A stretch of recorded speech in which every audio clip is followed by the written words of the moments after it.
So I wanted to make a video talking about anxiety because it's extremely common in this day and age. And one of the reasons I think that we have so much anxiety is that society does not really support our uniqueness and our individuality. So it's really easy to get lost in external things.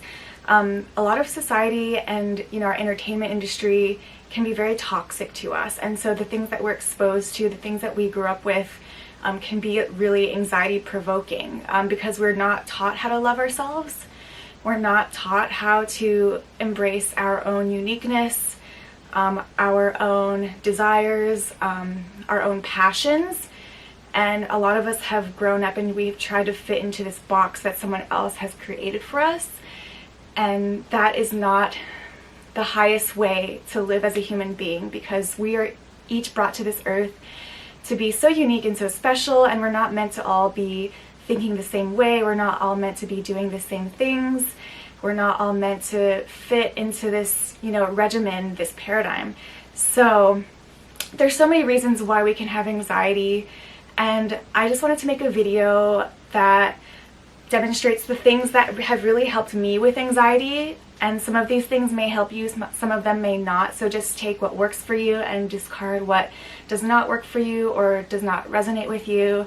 I'm not a professional, but these are just things that I have been doing myself, and I've seen really big improvements in my life. And when I stop doing some of these things, I notice a big difference. And some of us are more prone to anxiety than others, and that's not because there's anything wrong with us. Some of it could be because of the way we were brought up, and maybe sometimes we felt like we were not enough. So when we grow up, we carry those same thinking patterns with us, and we don't know how to really just love ourselves and embrace ourselves the way we are, which is what should have been given to us when we were young. And if those tools weren't given to us, that would help us just be more satisfied with ourselves and to not even consider that we're not enough. So my first tip with how to overcome anxiety is to make sure you're getting some kind of exercise, maybe around 20 minutes a day. Maybe you can start smaller. Maybe you can start 5 minutes a day if it's not something that you're used to. But I've really noticed a big difference when I do exercise, when I do get my heart rate up, when I do get into my body. I think one of the reasons why exercise is so good for us is because it brings us back to our body. It brings us back in touch with the body. And it also, not only does it do that, but it helps us to release things. So it allows us to release emotions and sometimes even trauma, depending on what kinds of exercise that we're doing, but it just gets things moving and it gets things flowing through the body. So exercise can be any type of physical movement. You can go for a 20-minute walk. You don't have to go to the gym. You can go to the gym. Maybe that's your thing. Maybe maybe you'll find that you like to go out and lift weights. Maybe you like to go on the treadmill. Maybe you like to go on the elliptical, the bicycle. There's different ways, and there's, of course, there's cardio, and then there's weights, and then there's, you don't have to use weights. You can also do just body weight exercises. So things like push-ups, sit-ups, squats. I like to do yoga. I've noticed that yoga really helps me because it's a combination of stretching, relaxing, but you're also getting the strengthening in. You do have to if you do yoga, it's not giving you a lot of cardio. So I do go out and I go on hikes, I go for walks, I go for runs, because I do like to get my heart pumping as well, and I do like to do things that make me sweaty. So I love to sweat. I naturally sweat a lot. I drink a lot of water. I drink 1 to 2 gallons of water a day. Maybe that's another one, is making sure you're getting enough water, because when I notice that I'm becoming dehydrated, I notice that my brain starts getting really spacey. I'm just not quite, I need a lot of water to feel grounded. So some people you might need to start drinking more water. Back to exercise. It can be anything that you really enjoy doing. Some people like to dance, some people like to do martial arts. So some people like to swim, so it's really just about finding what makes you feel good.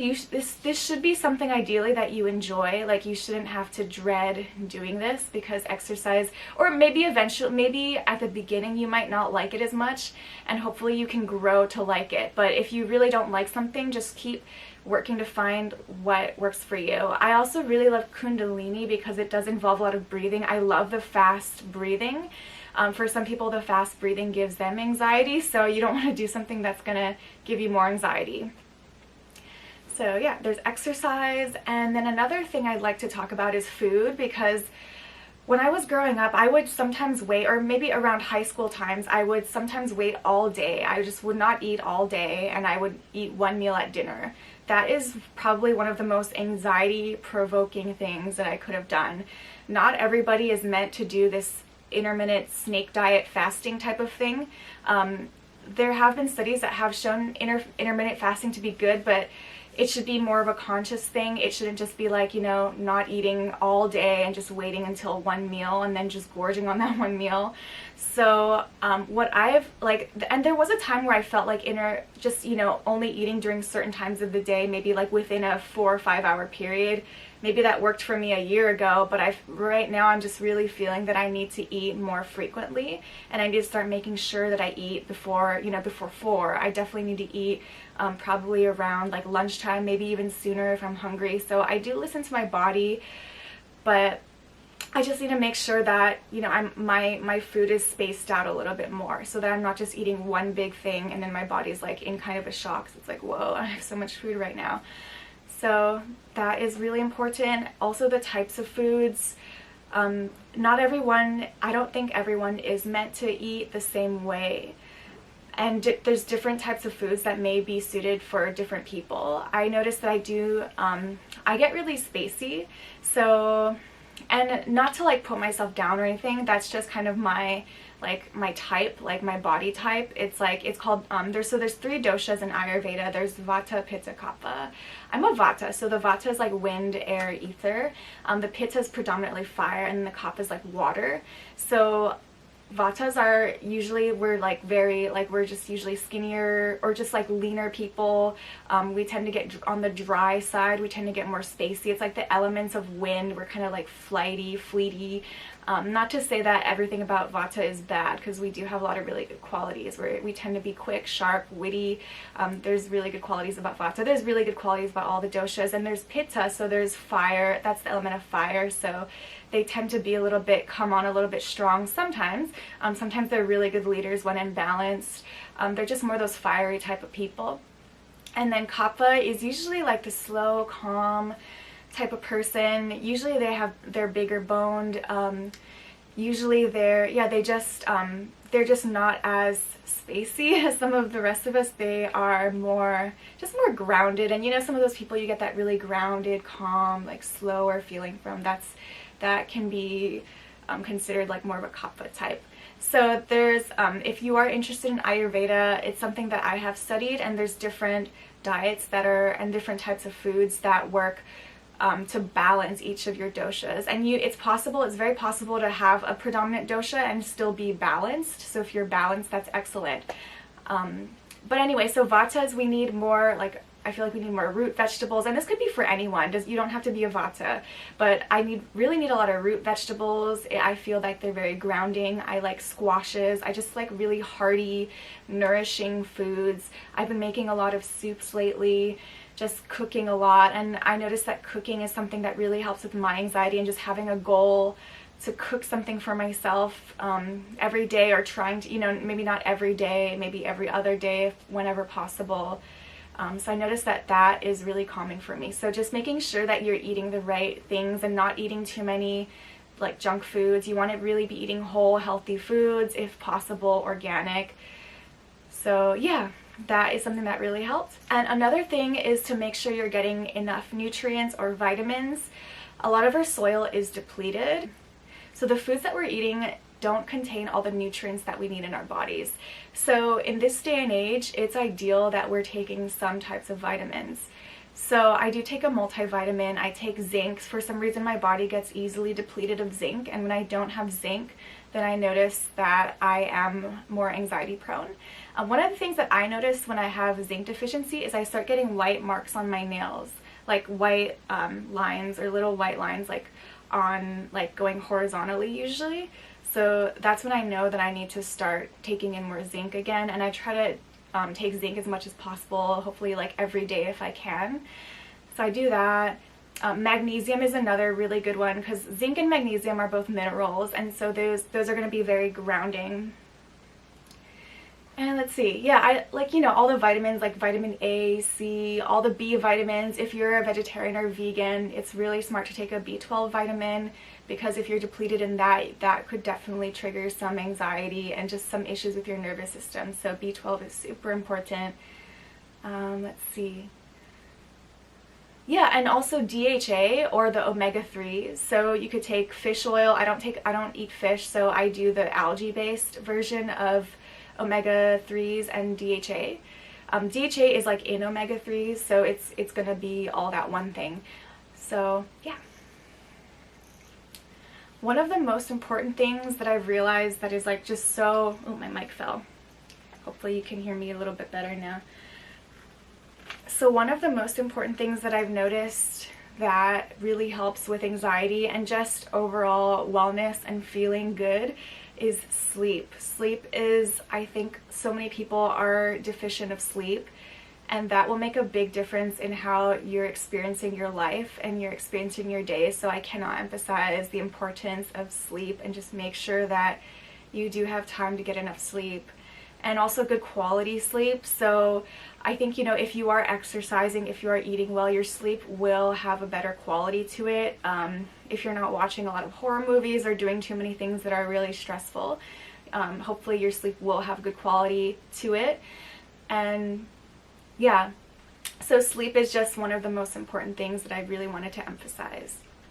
So another thing, I know some of us, we all go through, life is not easy. It's not an easy journey, and I don't think it's meant to be like a walk through the park, because otherwise we wouldn't have the wisdom that we have, and we wouldn't learn the things that we've learned if life was just a walk in the park. I think Earth is a very difficult place to be in, and there's a lot of things that can happen like unexpectedly. And not to say that we can't live our dream lives and create our dream lives, and not to say to try to throw ourselves into a fire in order to become more wise or to learn things, but life is just life, and it's gonna throw things at us.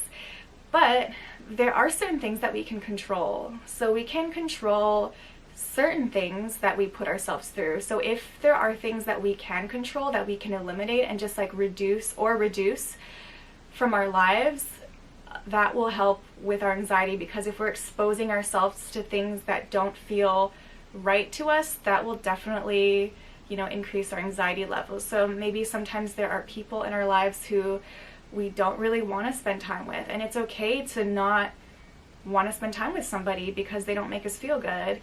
So sometimes it's just, sometimes we do have to cut people out. Sometimes it's not always that simple. Sometimes, for some reason that person has to be in our lives, and I don't know in what case like somebody would have to be in your life, because I think ultimately we do have a choice with what we can expose ourselves to. But if for some reason, it's like your job and you just didn't need to stay at your job right now, or it's like something to do with family, we can also minimize the people. We can minimize the time that we're exposed to certain people.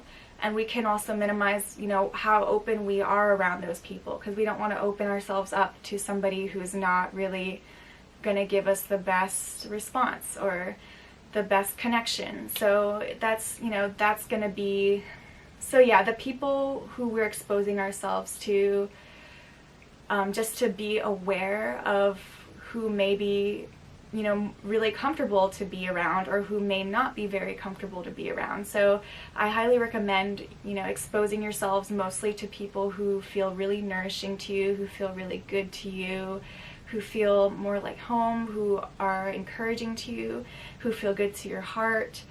I highly recommend finding people like that. If you don't have anybody like that, I'd like you to try to manifest that into your life, and just pay attention to who people are who are going to feel more like home to you.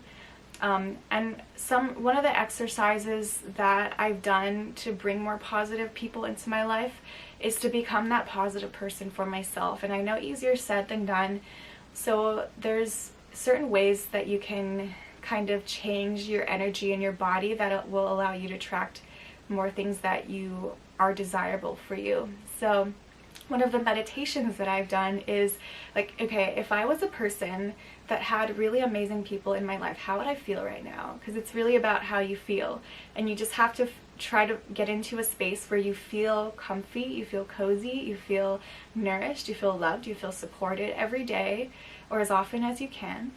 And it all starts with you. So if you're talking down to yourself every day, if you are just in a bad state of mind every day, just very unconsciously, then you may be attracting more of those types of things and people into your life. So just be more mindful. And of course, mindfulness is another one that significantly helps with anxiety. So another thing that I want to mention is to focus on the little things. I think anxiety can come when we're just focused too outward and on things that we just are big things in the world. And it's important to know what's going on to an extent, but not everything we can control. And this is something I get caught up into because I think about all the people who are suffering and all the people, like all the injustices that are done in the world, and I just get so angry and I just feel so sorry for some people. And it's just like, okay, sometimes I need to like scale myself back and come back to like my space. Okay, what do I need to do in my space? Do I need to clean? Do I need to put things away? Do I need to organize things? And that will really, really help. Just focusing on the little things, like maybe making a schedule. It's like, okay, I'm gonna do these things today. I'm gonna focus on myself. I'm gonna focus on, breathing. Breathing is another really important one to help with anxiety.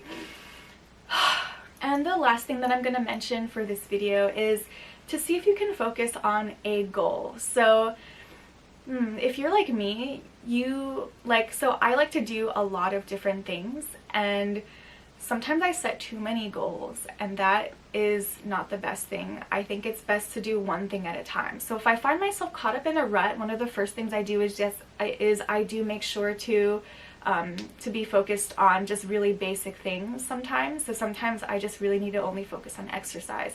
I need to focus on what I'm eating, my cooking, and just really basic things for my living process. Just like taking a bath, just little self-care things. And sometimes that's just that's what that is that's the foundation for things to build on. So the more that you nourish yourself, the more energy and the more you'll have to give to others. So if you have a lot of passions that you like to share with others, I also like to do music and I like to do different things, but I really have to focus on myself first, and then from there can I focus on sharing other things with the world. So with that being said, sometimes a goal can really help with anxiety, because if we have something that we're focusing on that we know is something that we love, then that will really help, because it's just something that will help keep us grounded. So if you have some kind of goal, maybe it is music, maybe it's an instrument that you're learning, maybe it's a skill that you're learning, maybe your goal is, to finish a book. It can be, anything really. So just focusing on a goal. And I actually lied, that was not the last thing I'm going to say. I'm going to say one more thing. And this last thing is make sure you're getting out and spending time with nature. That is actually a really important one, because we are organic, natural human beings. We are nature, and a lot of us, if we live in cities, we're so far removed from it, or it can feel that we're so far removed from nature. And once we're in nature, it really helps with our resonance, and it'll reset us to the natural rhythm. So it's really important to spend time in nature, to breathe, to go for walks in nature, listen to the birds, and touch the trees, touch the dirt, touch the ground, walk barefooted, go swimming in an ocean or a lake or anything, anywhere in nature, anywhere outside where there's nature is really important. So thank you so much for listening. I hope that somebody got something out of this, and I really hope that if you have been struggling with anxiety, just know that you're not alone. So if you have been struggling with anxiety, I really hope that you can find something that really helps for you, something that really works for you and your unique life. So take care and have a blessed holiday season. Thank you so much for listening.